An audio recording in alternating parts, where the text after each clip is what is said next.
Okay, so if you're here, we're gonna make this fun self-portrait.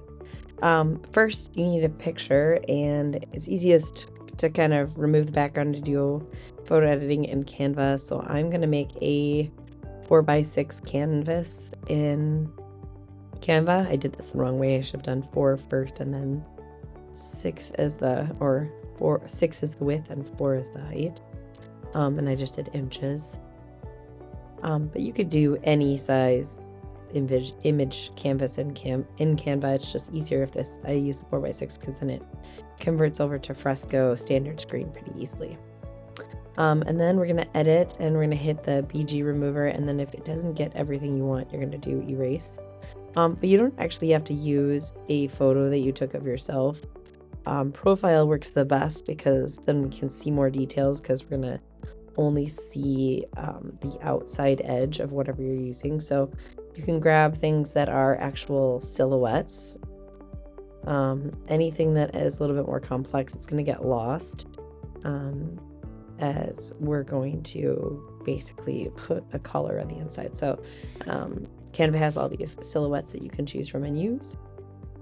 So I just added some images here. Once you're done, you'll hit the share, and then you're going to hit download. You'll wait, and then it will automatically share it to your camera roll, as long as you're in the app and not in Classic. Then we're going to head over to Fresco, and I'm going to just do a standard size screen. And then I'm going to bring that picture in. I'm going to resize it so it meets the size of my canvas, or fair and thereabouts. And then I'm going to convert that layer to a pixel layer, because I'm going to use my magic wand to erase all of the white areas. Now, I've gone through a lot of steps really fast, so feel free to pause the video whenever you need to. Okay, so now is the fun part and the easy part. I'm going to add a layer above that picture layer that I've just added. I want to make sure that I'm doing this above the picture layer and not on this layer. And I am just going to go and explore all the different brushes and just make a splatter-like painting. I'm playing around with a lot of the live brushes here because I want to get a lot of fun textures. So I want it to feel like paint. So I'm going to start off with the oil brushes and the different brushes here that kind of make it look like you're painting on a canvas. And I'm just playing around with some of these here. So even if you don't get to the animation part that we'll do in a little bit, and you just want to do a drawing, I would highly suggest playing around with these brushes to really create some fun textures. There's also a way to get additional brushes in Canva, and if you need help finding those, just call me over and I'll help you. So I'll show you some additional brushes that I grabbed from my set as well towards the end here. But you don't need them for this project. You could do it with just the brushes they have. Again, I'm playing around with just having fun and filling the whole page of my canvas. So fill that whole layer up completely. And probably going to need to make this layer a little bit bigger too than the rest of the layers once I start my animation.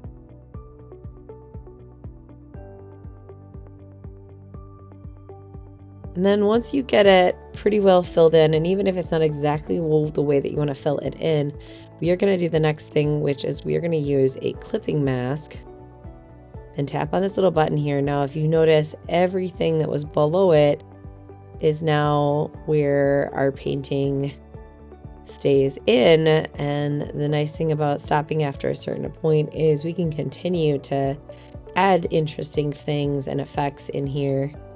We might even fill that background layer, that bottom layer, with a color. Or I'm going for a black just because it makes everything pop a little bit versus the white. But whatever color works for you. Sorry, I'm a little sleepy there. All right. Oh, I know I started to draw and you saw it went out. That's because I was not on the right layer. And you could mix your brushes even more. You could use some of those 3D or slightly 3D mixer brushes and create some really cool effects on top of your more flat brushes. So And then I really like, for this project, I don't know why, but I really like these Keith Haring brushes. They look like you're dripping paint. And so you can do ones where they're just kind of a light dripping of paint, but I kind of prefer ones that are really intense. But you gotta kind of use it modestly, because otherwise it just takes up the whole of your picture and then you're losing all the beautiful work you did. So you want to kind of enjoy the little differences of elements that you have and just use it a little bit. So it's a nice, fun effect, but we still see the rest of it. Or you could mix different colors and just have a bunch of layers of drip painting with colors too within the space. All right, so we finished drawing. We've added some fun details. We're gonna pop open our animation toolbar, and on that very bottom frame, we're gonna hit duplicate frame, and then we're gonna come over to this new tool in Fresco, and we're just gonna make subtle little wiggles in each part of our picture, and then we're gonna duplicate our frame and do it again. And then it will help to play it so you can see if there's one of your frames or parts of your frame that's not moving. So you can see I've wiggled the front part, but not really the back part of my ponytail and my sweatshirt over here. So I'm gonna go in each of my frames and wiggle it some more, making sure that I'm not bringing my picture outside. And then once I have that animation down, I'm gonna tap on path and I'm gonna tap flicker. It'll automatically center it for me, so I don't need to draw a path or do anything. It'll put that path there. If I tap the flicker button, it will make sure that it's centered. And then I'm done, and I would just publish and export and save my animation. All right. I hope you enjoyed this and had a little fun making a unique self-portrait.